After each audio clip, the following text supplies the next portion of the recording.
Salut! Aujourd'hui, un sujet très vaste qu'on va tenter de résumer le mieux possible. Les étapes de la construction d'une maison. Tout commence avec le terrassement, qui consiste à niveler le terrain de façon à ce que la maison puisse reposer sur une base solide. Ensuite, c'est l'excavation. Cette opération consiste à creuser l'emplacement de la future maison ainsi que des tranchées utilisées pour les raccordements aux réseaux locaux, eau, électricité, etc. L'excavation est réalisée avec l'aide d'un géomètre qui va définir la profondeur du trou à creuser, de telle sorte à ce que la fondation soit hors gel, c'est-à-dire à une profondeur où le sol ne gèle pas par temps froid. Les fondations sont réalisées par des maçons qui vont installer un ferraillage et couler un béton de propreté dans le trou. Le soubassement, ce sont les premières briques que l'on pose et qui seront encore enfouies sous la terre. Elles peuvent permettre de créer un sous-sol ou un vide sanitaire, c'est-à-dire un espace entre les fondations et le plancher de la maison, ce qui permet une meilleure isolation thermique et hydrique.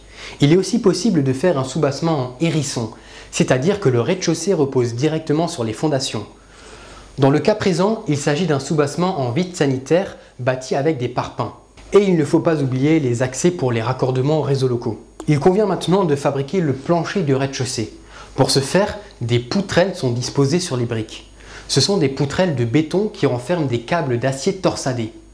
L'espace entre deux poutrelles est défini en fonction de la taille des ourdis choisis.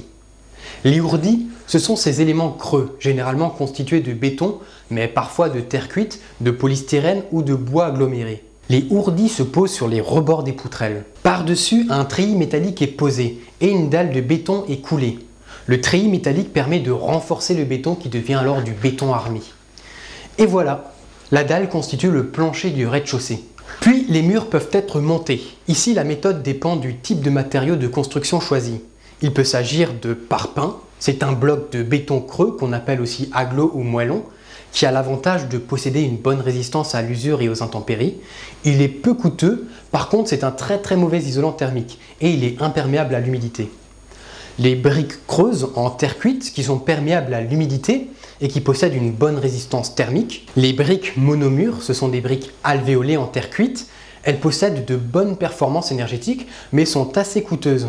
En plus, la pose de ces briques est plus compliquée. Sinon, il y a aussi les briques en béton cellulaire ou thermopierre qui possèdent également de bonnes performances énergétiques. De nos jours, ce sont surtout des briques creuses qui sont utilisées. Elles sont fixées entre elles avec une fine couche de mortier-colle. La colle forme un joint très fin qui améliore donc l'isolation thermique. Au niveau des portes et des fenêtres, on installe des linteaux qui servent à soutenir les éléments qui se trouvent au-dessus. Puis on va rajouter encore un plancher supérieur. On dispose donc des poutrelles maintenues par des étais qui permettent de soutenir provisoirement le plafond. Puis on dispose les ourdis sur les poutrelles, en pensant bien sûr à laisser une ouverture pour faire passer un escalier. Et on va faire couler une dalle de béton comme pour le plancher du rez-de-chaussée. Maintenant, on va fabriquer un toit. Dans la présentation, on va choisir un toit en bâtière, c'est-à-dire un simple toit à deux pans. Il convient donc de monter aux deux extrémités de la maison des briques en forme de triangle. Cette structure triangulaire s'appelle un pignon. Puis c'est l'installation de la charpente. Dans ce cas aussi, il existe différents types de matériaux de construction utilisables. Le chêne, le sapin, le châtaignier, l'épicéa, etc. Les bois de charpente sont préalablement traités contre les attaques les plus courantes. Termites, capricornes, champignons, etc. Les premières poutres en bois qui sont posées sont appelées pannes. Ce sont sur ces pannes que vont reposer l'ensemble de la structure du toit. Les pannes sablières sont fixées sur les murs horizontaux, à la base du versant de toiture. La panne faîtière est posée au sommet de la charpente. On peut éventuellement rajouter des pannes intermédiaires qu'on appelle pannes ventrières. Puis les pentes des pignons sont mises à niveau pour en faire des pentes lisses. Cette opération s'appelle l'arasage. Pour ce faire, on réalise un coffrage avec des planches en bois et on fait couler un béton suffisamment épais pour ne pas couler hors du coffrage. On obtient alors une arase.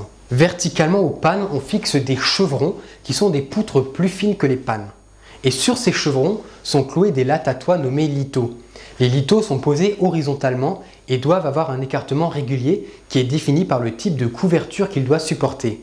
L'écartement entre les lithos est appelé pureau. Ensuite, c'est la pose de la couverture, c'est-à-dire l'agencement de matériaux recouvrant le bâtiment pour le protéger des intempéries.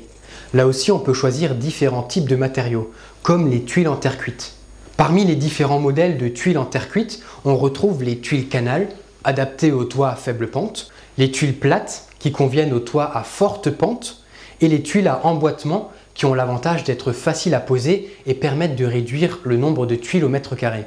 Sinon, il existe aussi les mêmes modèles, mais en béton, qui sont plus lourdes que celles en terre cuite, mais qui ont l'avantage de mieux résister au gel et qui ne se gorgent pas d'eau en cas de pluie. Ensuite, il y a aussi la possibilité d'une couverture constituée d'ardoises, qui peuvent être soit naturelles, soit en béton, ou bien des shingles, qui sont des bardeaux bitumineux, qui ont l'avantage d'être très légers, imperméables et résistants au gel.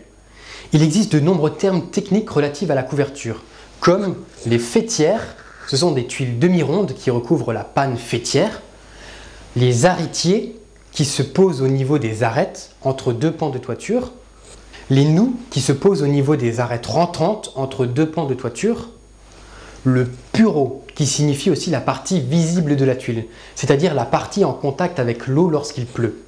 La pose de la couverture confère au bâtiment le statut hors d'eau. Puis, la pose des portes et des fenêtres extérieures confère au bâtiment le statut hors d'air. Et c'est déjà la fin de la partie gros œuvre du chantier. C'est maintenant la partie seconde œuvre, que nous verrons dans d'autres émissions.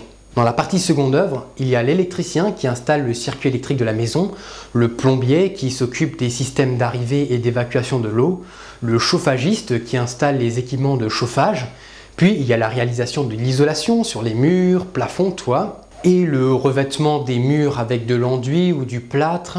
Les dernières étapes consistent à équiper et à embellir la maison, éventuellement l'installation d'un escalier s'il y a un étage à la maison, ou la pose de carrelage, de linoléum, de moquette ou autre.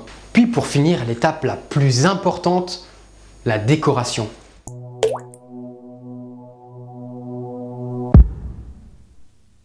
Le mot du jour, c'est suranné. Quelque chose de suranné, c'est quelque chose qui a dépassé sa date d'expiration, qui est tombé en désuétude.